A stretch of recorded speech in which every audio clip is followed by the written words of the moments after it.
Everybody, it's me, Andrew. Get out into nature, tune in for yourself. Today I'm gonna go over the awakening process and what uh what is the process, right, itself. So I'm just gonna get into exactly what awakening is and simplify it if it can be complicated. So let's get into this.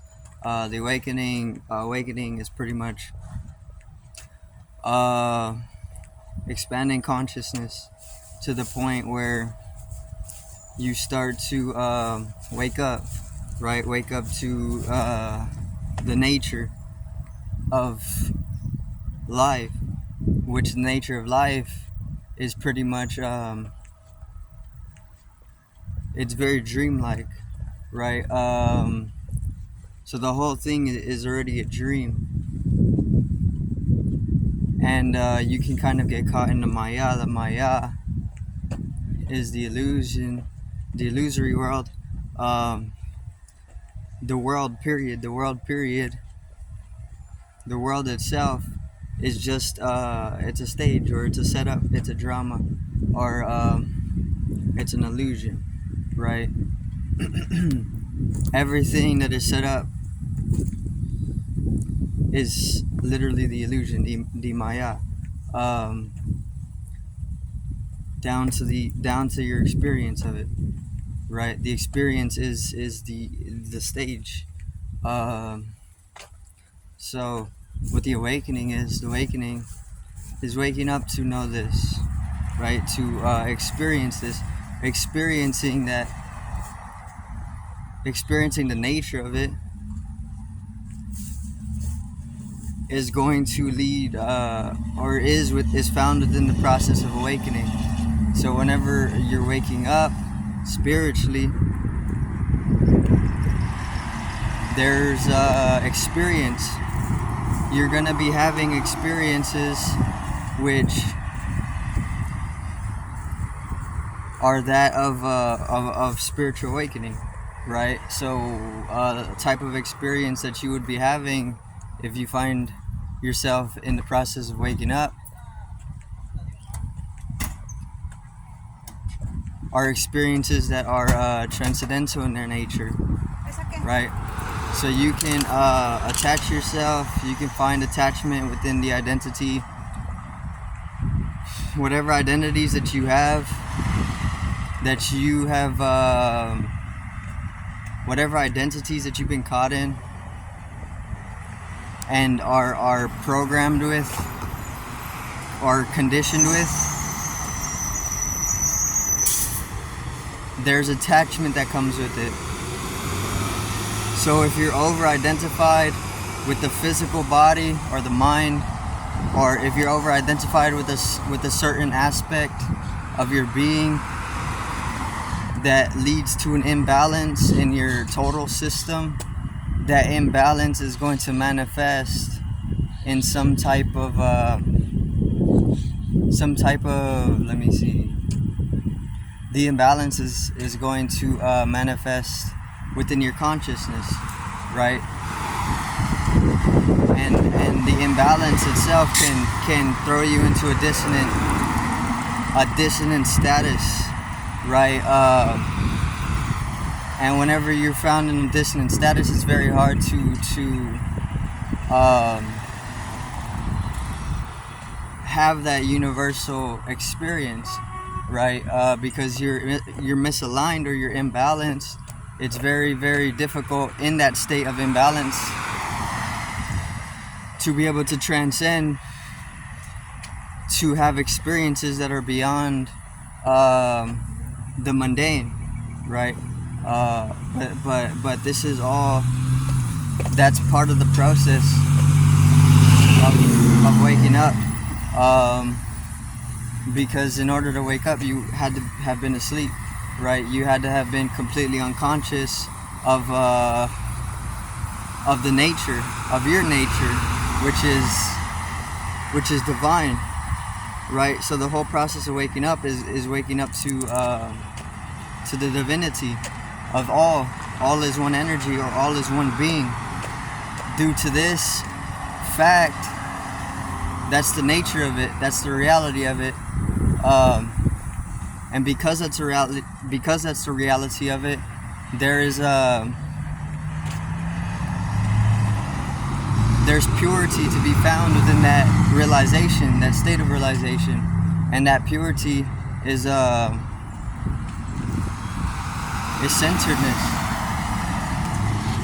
So awakening is, once again, the process of awakening is just waking up to the nature of things, which in the process itself there's experience that is transcendental in its code, right? So in the process of awakening, you're gonna have a lot of experiences that are transcendental. They're transcending everything that you were conditioned to believe is normal, right? In the way that I could put it. So you're conditioned and you've been programmed to a normal state of consciousness, but that normal is it's not actually the normal, or it's not actually all that there is to be experienced, right? Because there's much more to be experienced, not necessarily through the physical, mental capabilities, but more so in a transcendental aspect of the balancing of the physical and mental branchings, right? So basically what that means is that the transcendence of certain aspects that have been over-identified with and over-attached with is comes when the energy starts to rise, the Kundalini energy, because this is what spiritual awakening is. Whenever the Kundalini energy, it rises up to the highest possible chakras to open your perception up to something that up until then wasn't able to be experienced, or had been experienced in long periods of time, right? Like the whole life, you can go without having a transcendental experience,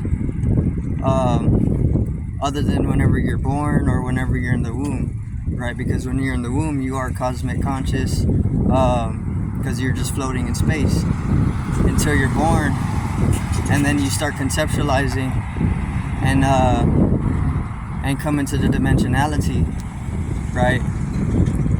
But before you're born, whenever you're developing in the womb, you're in the void. You're conceived out of the void as a form. So after you're born, the birth itself is already it's a very far out experience, and so is death. Death is a transcendental experience, and birth is also a transcendental experience. But the moment that you're born into the world, it can settle itself, right? And it can become mundane, and you can get fixated into a certain dimension of consciousness, like an egoic consciousness, right? Consciousness that is centered, or a consciousness that is found in the attachment of the ego. If you fixate yourself on this dimension of awareness, the experience itself can become a little mundane, and this can actually make the body and the mind sick, because it has its there's the effect, the cause and effect to it. So the spiritual awakening is being able to transcend any fixation to any type of attachment or any type of identities, which identity is ego. So centering yourself and becoming more meditative naturally is something that comes with the awakening as well, because meditation is something that is it's a natural state. It's a type of rhythm, right? Or it's a dimension of consciousness to be meditative. Meditation allows you to transcend death, because meditation is the art of death, right? Meditation is sattvic. It's sitting yourself in between life and death, and illuminating oneself, becoming aware. And this happens not out of practice, but meditativeness happens of itself. You don't actually choose to be to come into meditative state. This is something that just flows. It flows out of you, depending on your energy. You become meditative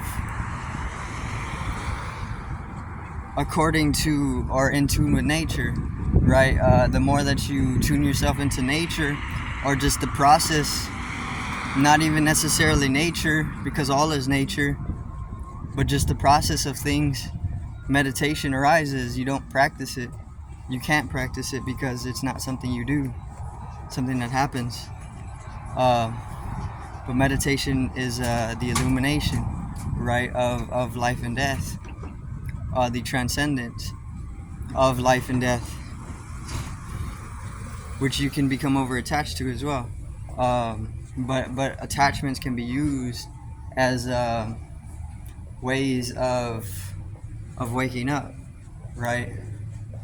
So everything can be used in a type of guru way, because life is the guru. So you have to allow life to teach you in whatever means that it's in whatever experience that it's giving you. It doesn't matter what it is, right? It doesn't matter who you become either, because you can become 1,000,001 different people in one lifetime.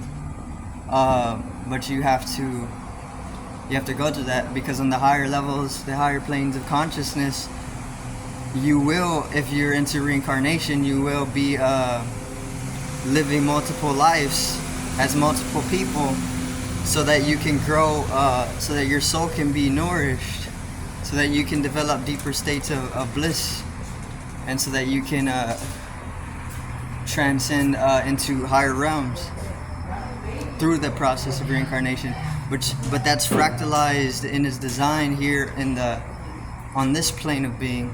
So you're already doing that, but the consciousness is not up there.